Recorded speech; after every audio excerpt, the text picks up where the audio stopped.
सामाजिक न्याय आणि आदिवासी विभागाचे पैसे इतर योजनांना वळवले, त्यामुळे माझ्या विभागाला 7 कोटींचा फटका बसल्याचं संजय शिरसाट यांनी म्हटलंय। तर आदिवासी मागासवर्गीय निधी कापण्यावरून शिरसाटांनी आवाज उठवला।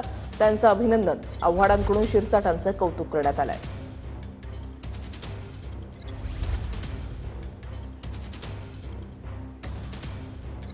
माझ्या खात्यामधून लाडकी बहीण योजनेसाठी 4000 कोटी रुपये गेलेले आहेत।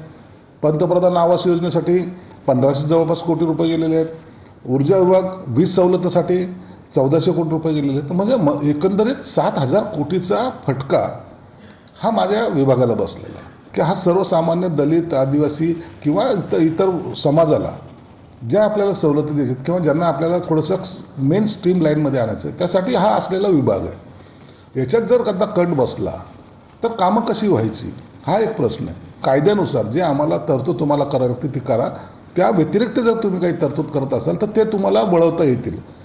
नावाचा जो त्यांचा आमदार आहे, मंत्री आहे, त्याने ऑब्जेक्शन घेतलंय की तुम्हाला आदिवासी आणि मागासवर्गीयांचा निधी कापता येणार नाही। मी आजपर्यंतच्या प्रत्येक मंत्रिमंडळात बघितलंय शेड्यूल कास्ट आणि शेड्यूल ट्राईबचा निधी कापला जातो, मुद्दामून कापला जातो। एकही मंत्री बोलला नव्हता।